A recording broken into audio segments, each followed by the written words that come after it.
Assalamualaikum dan salam sejahtera. Bersama saya Fazli Naim, Makis News edisi Oktober. Sari berita ringkas. Cubaan selundup satu kontena cili hijau dari India membawa padah. Makis rampas kayu jati bernilai 1.96 juta ringgit Malaysia.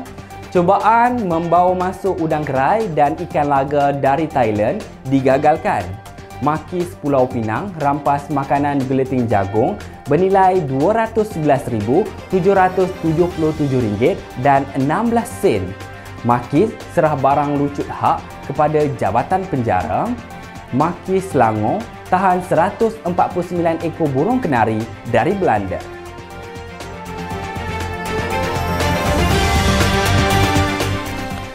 Tindakan sebuah syarikat tempatan membawa masuk cili hijau dari India tanpa permit import sah membawa padah apabila kontena yang membawa barangan itu dirampas di pintu masuk Makis Pelabuhan Klang Barat pada 17 Oktober lepas. Pengarah Makis Selangor, Dr. Tamisa Alimin berkata, pihaknya telah melakukan pemeriksaan terhadap kontena tersebut dan mendapati cili hijau yang dibawa masuk itu tidak mempunyai sebarang permit import yang sah dikeluarkan oleh Makis. Tambahannya, rampasan melibatkan cili dari India itu yang pertama dilakukan dan dipercayai diimport oleh syarikat tempatan untuk pasaran negara ini. Jelasnya, kes disiasat di bawah Seksyen 11-1 Akta Perkhidmatan Kuarantin dan Pemeriksaan Malaysia 2011 Akta 728 yang memperuntukkan hukuman penjara sehingga 6 tahun atau denda tidak melebihi RM100,000 atau kedua-duanya sekali. Jabatan Perkhidmatan Kuarantin dan Pemeriksaan Malaysia Makis Negeri Johor berjaya menggagalkan cubaan sebuah kapal tongkang membawa masuk muatan kayu jati bernilai 1.96 juta ringgit Malaysia dari Myanmar melalui pintu masuk Batu Pahat pada 15 Oktober lalu. Pengarah Makis Johor, Nur Afifah Abdul Rahman berkata, dalam kejadian pada pukul 10 pagi itu, pihaknya dengan kerjasama Jabatan Kastam Diraja Malaysia dan Lembaga Perindustrian Kayu Malaysia bertindak merampas kayu gergaji seberat 150 tan itu. Hasil pemeriksaan yang dilakukan, pegawai penguatkuasa Makis mendapati dagangan itu menggunakan dokumen yang mengelirukan dan dagangan tersebut disita untuk tindakan lanjut. Perbuatan mengimport menggunakan dokumen mengelirukan itu adalah kesalahan di bawah Seksyen 13 Akta Kuarantin dan Pemeriksaan Malaysia 2011 Akta 728. Jika sabit kesalahan boleh didenda tidak melebihi RM50,000 atau dipenjara selama tempoh tidak melebihi 2 tahun atau kedua-duanya sekali mengikut Seksyen 13 Akta sama. Berita seterusnya, Jabatan Perkhidmatan Kuarantin dan Pemeriksaan Malaysia Makis dengan kerjasama Agensi Kawalan Sepadan Malaysia AKSEM menggagalkan cubaan membawa masuk udang kerai dan ikan laga secara tidak sah dari Thailand pada 17 Oktober lalu. Pengarah Makis Negeri Kedah Lili Rosalin memaklumkan rampasan itu melibatkan 1,869 ekor udang kerai dan 79 ekor ikan laga. Turut dirampas 40 kg kekacang.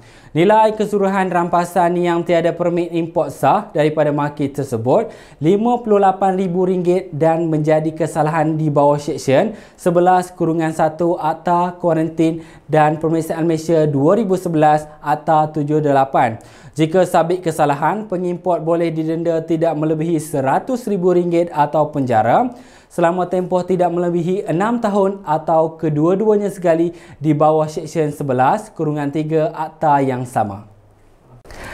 Seterusnya, Makis Pulau Pinang merampas makanan geleting jagung dianggarkan bernilai RM200,000 Malaysia kerana tiada dokumen permit import yang sah di Pelabuhan Kontena Batu Utara NBCT pada 21 Oktober lalu.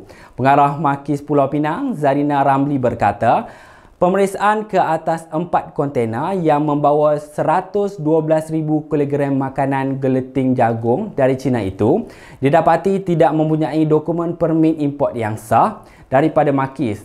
Kesemua dagangan tersebut telah disita dan berdasarkan siasatan, penginputan makanan geleting jagung dalam bentuk serbuk itu adalah untuk diproses menjadi makanan haiwan bagi dipasarkan dalam dan luar negara. Kegagalan mengemukakan permit import yang sah semasa penginputan adalah satu kesalahan menurut Seksyen 11-1 Akta Perkhidmatan Kuarantin dan Pemeriksaan Malaysia 2011 Akta 728.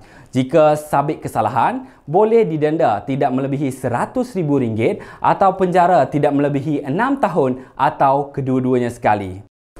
Sejumlah RM13,000 Malaysia barangan yang dilucuk hak oleh Jabatan Perkhidmatan Kuarantin dan Pemeriksaan Malaysia Makis Negeri Kelantan diserahkan kepada Jabatan Penjara Malaysia JPM Machang pada 22 Oktober lalu. Penyerahan barang berupa ayam sejuk bekung seberat 1.284 tan dan 334 pakej sosis.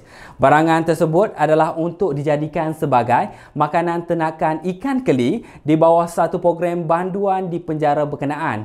Pengarah Makis Kelantan, Muhammad Azam Yahya berkata, penularan COVID-19 adalah punca kesukaran kepada pihak penjara untuk mendapatkan bekalan bahan mentah selain memerlukan kos yang tinggi untuk mendapatkannya.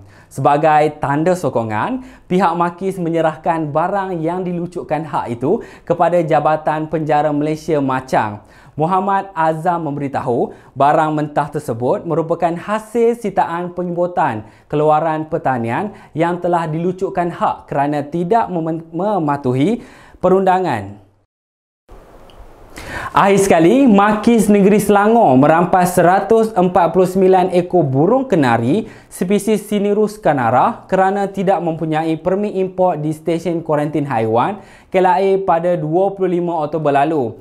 Pengarah Makis Selangor, Dr. Tamisa Alimin berkata, hasil pemeriksaan mendapati burung kenari yang cuba dibawa masuk dari Belanda itu dianggap bernilai lebih RM72,000. Dalam satu kenyataan, beliau memaklumkan perbuatan mengimport haiwan hidup tanpa permit import yang ditetapkan oleh Makis menjadi satu kesalahan di bawah Seksyen 11-1 Akta Perkhidmatan Kuarantin dan Pemeriksaan Malaysia 2011 Akta 728. Jika sabit kesalahan, pengimport boleh didenda tidak melebihi RM100,000 atau penjara selama tempoh tidak melebihi 6 tahun atau kedua-duanya sekali di bawah Seksyen 11-3 Akta yang sama. Menurutnya, Makis sentiasa melakukan pemeriksaan ke atas dagangan keluaran pertanian yang diimport di setiap pintu masuk negara ini bagi memastikan haiwan dan keluaran pertanian yang diimport ke negara ini bebas daripada penyakit dan ancaman perosak serta mematuhi syarat yang ditetapkan oleh kerajaan.